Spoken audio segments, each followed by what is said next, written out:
How to invest in your 20s and what's the best way to do it in order to ensure you maximizing all the opportunities that you have while young. So before we get into a video, please do ensure subscribe to my YouTube channel, click on notification bell and like this video. Let's get into it.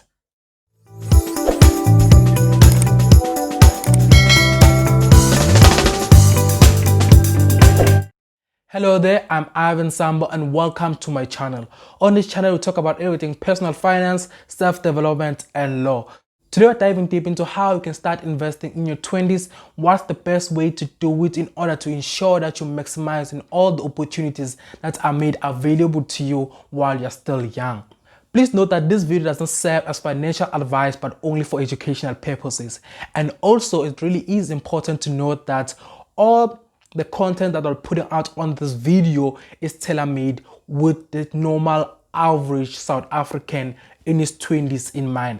I have taken into account the high unemployment rate in South Africa, the average income for a normal 20-year-old in South Africa, and also the black tax, because as we all, when we start working, have to support back home or have to give money to assist back home. So those are the things I've taken into account in creating the content of this video, because also as myself, I do understand that the struggles are the same for everyone. So I ensure that in this video, I try to keep it as average as possible so that everyone can understand and adapt some of this method and ensure that they maximize as much as possible. So let's get into the video and let's start the video off with a good example. This example will put things into context or put things in a way that you will understand them.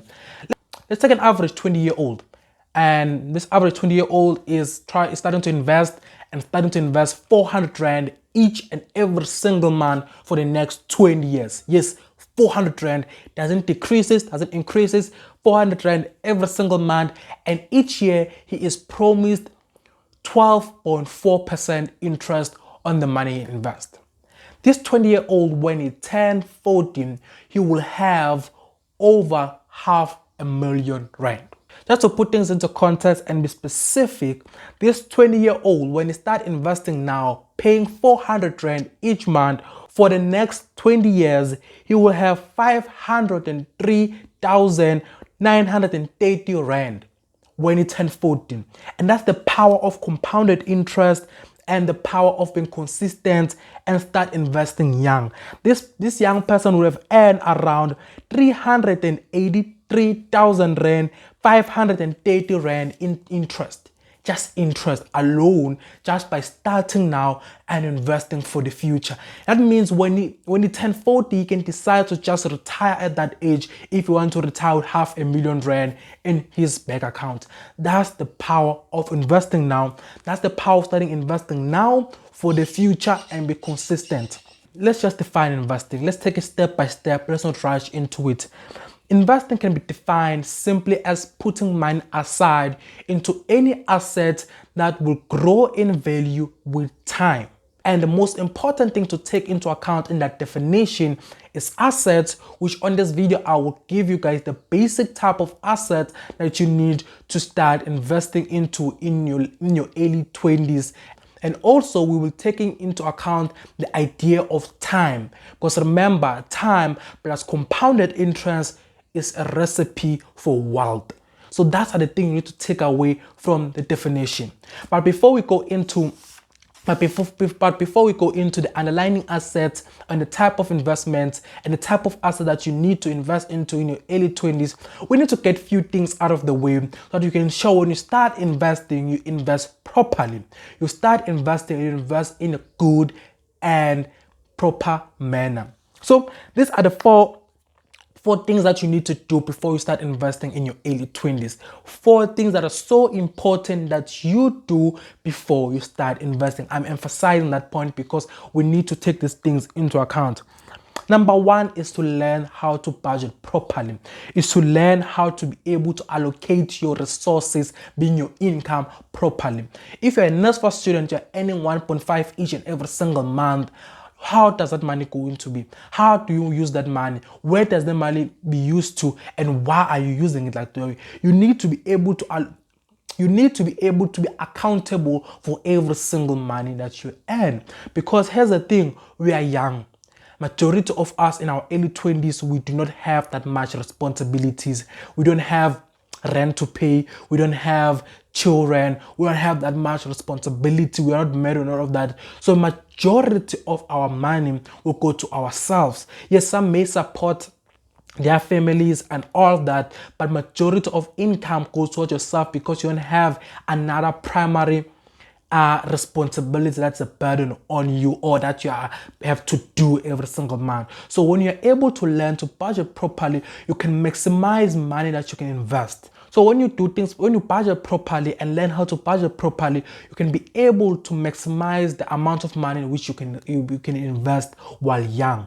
You see, it's because here's the thing, if you're able to allocate how much you spend in your toiletry, how much you spend on your data, how much are you spending on your clothing, how much are you spending on food, you can be able to know how much I'm left with and how much can I invest and how much can I save and how much can I do that, so you don't use money recklessly and spend on things which are not important. That's why it's important to start first by learning how to budget properly.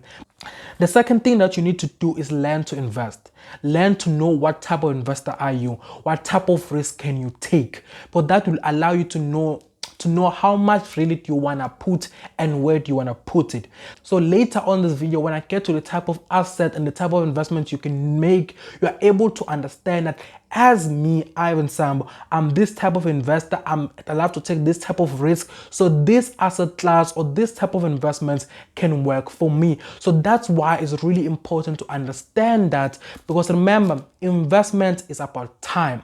Investment is about risk. Investment is about the money you put in and why you are putting it in there. So that's why it really is important to ensure that you understand are you an aggressive investor? Because are you an aggressive investor? Are you a conservative one? Are you moderate? What type of investor are you? And also remember, while you are young, you are able to take as much risk as possible, because as I said before, you don't have that much responsibilities, and you're not like someone who's in 35 and has a kid and has a bill to pay, as a bond to pay. You're not that type of person. You don't have those responsibilities. It's just you. I mean, you can take as much risk as possible, because even if you lose, you don't have that much to lose, because you're still young and time is on your side. So now let's move on to number 3. Number 3 is one thing. Number 3, it also goes along to the idea of saying you need to be able to maintain the lifestyle that you have. You need to be able to create the lifestyle that you want. So it's important that in your early 20s that you also create an extra so it's also important that.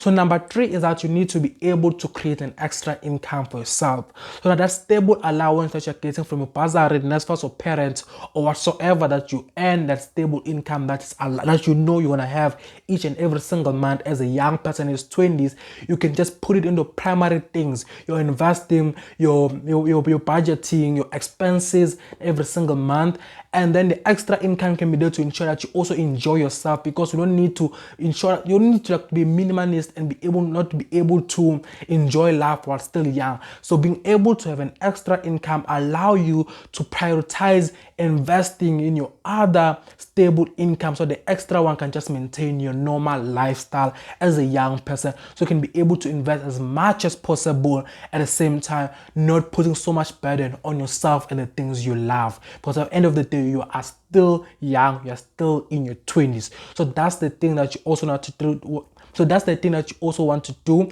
while you're still in your 20s, have an extra source of income. I have a friend of mine who just earn money by writing poems and selling them online. Literally, he makes money. He makes around 2,000 rand each month just by writing poems. You can write up to 3 poems or 4 poems each month. Put them in this website. I've forgotten the name of the website, but I'll put it in the description below. You just put it there, and someone just buy those poems. People who want them, they just pay for it. That's the thing. Online allows you to do so much. So one of the extra income that you can create is through online services that you can offer as a young person in his 20s. But Moving on to number 4, one of the things that you need to do before you start investing in your 20s and you need to ensure that you have this is an emergency fund. I always preach an emergency fund. If you watch some of my previous video, I will link one in the video card above. You will understand the importance of emergency savings account. The beauty of an emergency savings account that it allows you while you are young to build it up and have the money to back you up if anything goes wrong. If anything happens to you, you don't need to touch your investments. Remember when I made the example in the beginning of starting investing 400 Rand each month for the next 20 years and having almost R500,000 when you reach your 40s. But if an emergency pop up, you won't be able to keep on investing because now you must take that 400 Rand and use it somewhere. But if you have an emergency savings account that's always there, always ready to protect you, you can keep on investing while you are young in your 20s without worrying about anything because you know that your emergency savings account is there to protect whatever the emergency can pop up. Whatever the case may be, your emergency savings account will be there to ensure that it protects you and allows you to keep on investing while young so that you can enjoy your money when you reach your 40s.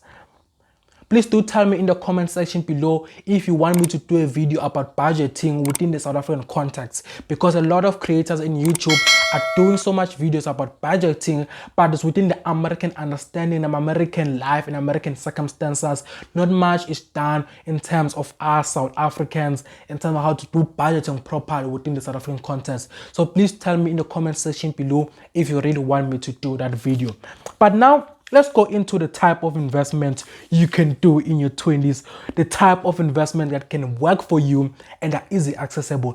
Please do know that these investment tools that I'm going to mention, I'm mentioning them because number one, they're easy to understand, easy to access, and also they don't need that much capital in order to start doing them. So that's why I'm mentioning them and be able to put them into the context of us as young people and where we can get them. The first one is a big favorite of mine. I love this one. It's government bonds. I love government bonds. If you've watched my previous video, which I will link in the video card above, you understand that my first investment ever was a retail government savings bond. I bought mine at Matsulu post office for 1,000 Rand. That was the first investment I ever made. So the beauty of a government retail savings bond is that number one, it's easy to access.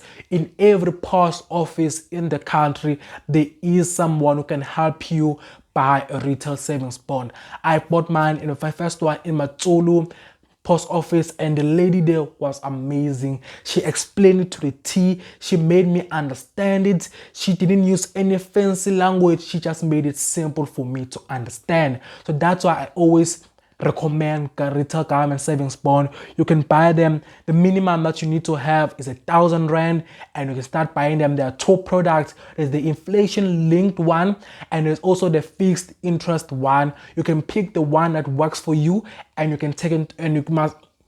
And also, you can take into the duration of how long it to be based on your circumstances and based on your case. So a retail government savings bond is one of the most beautiful investment that you can make for yourself. And it's easy to understand.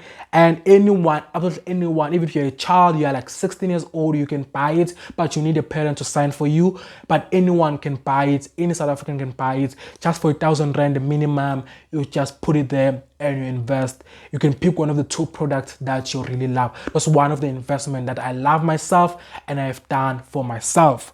The second one is shares.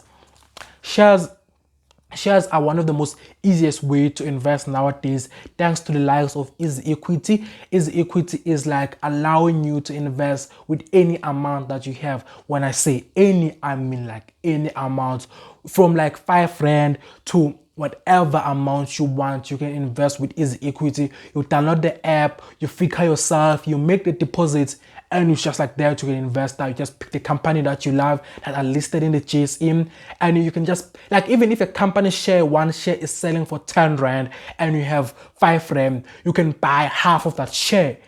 That's the beauty of it. Like literally with any amount you can invest, then you can reinvest the dividend that you earn from whatever company shares that you have bought, meaning you earn compounded interest on compounded interest. And when you see your company grow, you also grow and your wealth grows with that company. So that's the second way I always recommend, is investing in shares through Easy Equities. And that's one of the simplest, easy to understand and affordable way of investing into shares. And the other way of, or the third way of investing that we can do as young people, and this one is for when you want to do offshore investment but don't want to take the risk of going offshore because it's also risky, is exchange traded funds, ETFs. In my previous video, which I will also link in the video card, I state that ETFs are one of the easiest and less risky investments you can make. Because remember, ETFs, oh, my notes are just fell. My notes just fell. Forgive me for that. ETFs allows you opportunity to diversify your investment. Meaning you can invest into as many companies as is in that ETF, when meaning that you're spreading your risk throughout all those companies. So, and also ETF, they always tend to grow with time. The majority of them that I've seen, they always grow with time. Unlike companies, some companies few years back they were like 5 rand per share, and now they're like 2 rand per share. They're going down. But ETF, the majority of them tend to grow with time. As I said, majority of them. There are some who do bad, but majority of ETF, they tend to grow with time. So as you are in your 20s and you buy it now, imagine if you buy it now and one share of that ETF costs 10 rand. Imagine how much it will cost in 20 years from now. So that's the beauty of it. And the other one, the fourth one, is property. Another was easiest way to get into property, because property itself is expensive. We need to be grateful for a new game changer, which is called Easy Property, which allows you to invest into collective ownership of property, meaning that you can invest in property that's owned by a lot of people, and you can just buy in there per share. Meaning that, for example, if they list a property and Easy Property that's going for 1 million, and we'll say one share is 1 rand, means if you put in 1,000 rand, you'll own 1,000 shares of that 1 million rand property. So that's the beauty of Easy Property. You can also get it through an Easy Equity app. It's inside them. You earn income by the rent that is paid by the tenant who stays in that property, and as that property gain in value, your share also goes in value, and you can sell it through an auction system that is within the Easy Property.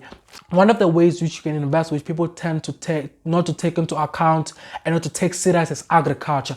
I don't know why people don't take agriculture serious, but you can invest into agriculture, mostly livestock, through the likes of Livestock Wealth. Livestock Wealth allow you to invest into any agricultural asset that they have in their app.